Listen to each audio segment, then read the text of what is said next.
Hello दोस्तों, स्वागत है एक बार फिर से आपके अपने यूट्यूब चैनल में। आज हम पढ़ने वाले हैं most important topic ammonia. Ammonia को स्टेप बाय स्टेप पढ़ेंगे और जिसमें हैबर विधि भी पढ़ने वाले हैं। तो चलिए आज की क्लास शुरू करते हैं। तो हमारा आज का जो टॉपिक है वो है अमोनिया NH3। सबसे पहले है इसकी प्रयोगशाला विधि। इसकी प्रयोगशाला में होता क्या है, कई बार होता है कि अमोनिया की हैबर विधि न पूछकर प्रयोगशाला विधि पूछ लेते हैं, जो कि इम्पॉर्टेंट है। 2022 में भी यही हुआ था कि अमोनिया की हैबर विधि नहीं पूछी और प्रयोगशाला विधि पूछ ली।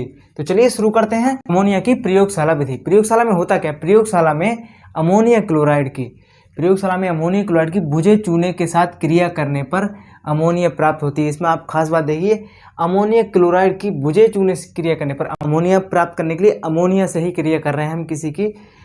प्रयोगशाला में अमोनिया क्लोराइड की बुझे चूने के साथ क्रिया करने पर अमोनिया प्राप्त होती है। NH4Cl अमोनिया क्लोराइड की बुझे चूने के साथ CaOH का होल ट्वाइस के साथ हम करेंगे क्रिया। हमें मिलेगा क्या, अमोनिया मिलेगी। हमें मिलेगा क्या, अमोनिया NH3 प्लस और मिलेगा CaCl2 प्लस और मिलेगा H2O। यहाँ तक हो गया।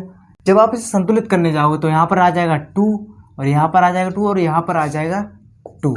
ये हो गई संतुलित अभिक्रिया। ये हो गई क्या, ये रिएक्शन क्या हो गई, संतुलित हो गई। इसमें हमने किया क्या उसे देखते हैं। प्रयोगशाला में अमोनिया क्लोराइड की बुझे चूने के साथ क्रिया करने पर अमोनिया प्राप्त होती है। हमने के लिए अमोनिया क्लोराइड लिया NH4Cl, उसके बाद लिया बुझे चूने के साथ CaOH का होल ट्वाइस और हमें मिल गया अमोनिया और मिला कैल्शियम क्लोराइड CaCl2 और मिला हमें जल पानी H2O।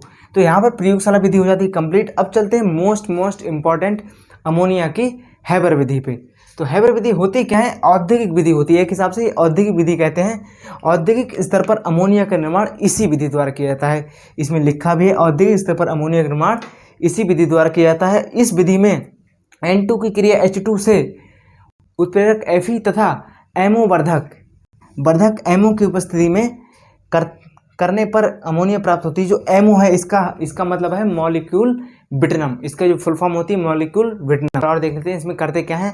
औद्योगिक स्तर पर अमोनिया का निर्माण इसी विधि द्वारा किया जाता है। इस विधि में N2 की क्रिया H2 से उत्प्रेरक Fe तथा वर्धक एमओ की उपस्थिति में करने पर अमोनिया प्राप्त होती है। इसकी देखते हैं रिएक्शन, बिल्कुल छोटी सी रिएक्शन है और इतने इंपॉर्टेंट डिफिनेशन क्लियर हो जाएगी।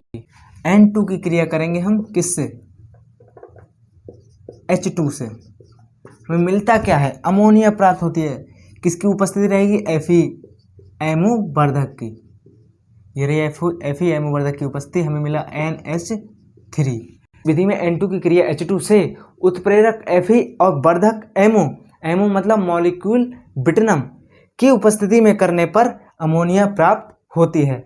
इसकी ये रिएक्शन बिल्कुल आसान से। N2 की क्रिया करेंगे H2 से और हमें मिल जाएगी अमोनिया, यानी N2 क्रिया 3H2 से और हमें मिल जाएगा 2NH3 अमोनिया।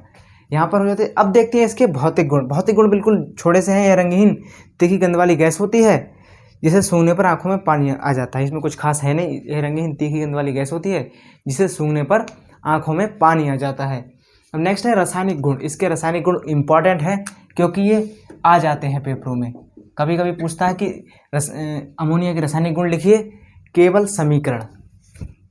हमें डेफिनेशन नहीं लिखनी होती, केवल समीकरण पूछ लेता है। लेकिन जब तक आप डेफिनेशन नहीं पढ़ेंगे तब तक समीकरण भी नहीं लिख पाएंगे। तो चलिए शुरू करते हैं। इसका ऑक्सीकरण प्लेटिनम की उपस्थिति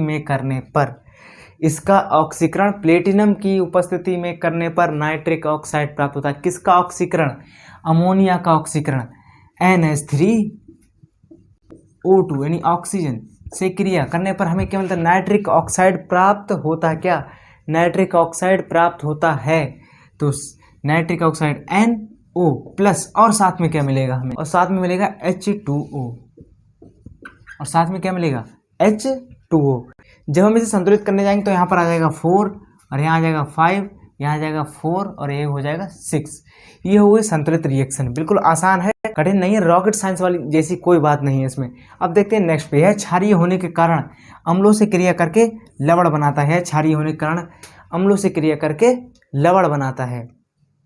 तो करते हैं, देखते हैं। यही का मतलब है कि अमोनिया NH3 या क्षारीय होने के कारण अम्लों से क्रिया करके HCl से क्रिया करेगा और बनाएगा क्या, NH4Cl। ये हो गई रिएक्शन कंप्लीट। यहाँ पर हो जाता है रासायनिक गुण कंप्लीट। आपको ज़्यादा रासायनिक गुण नहीं लिखने, ये दो मोस्ट इंपॉर्टेंट है इसलिए ये लिख लिए गए। अब है इसके उपयोग। कभी कभी इसके उपयोग भी आ जाते हैं। इसका उपयोग बर्फ बनाने में, विस्फोट पदार्थ बनाने में तथा कृत्रिम रेसे बनाने में होता है। इसका उपयोग बर्फ बनाने में, विस्फोट बनाने में तथा कृत्रिम रेसे बनाने में होता है। ये जो कंपाउंड है मोस्ट इंपॉर्टेंट है आपके बोर्ड के कंट्रीब्यू से, क्योंकि ये कहीं ना कहीं इसमें से कुछ ना कुछ पूछ लिया जाता है। कभी होता है कि हैबर विधि पूछ लेंगे, कभी रासायनिक गुण पूछ लेंगे। तो इसे आप फुल तैयार करके जाएं, रट के जाएं, कुछ भी करके जाएं, तैयार करके जाएं। मिलते हैं अगली क्लास में, तब तक के लिए जय हिंद।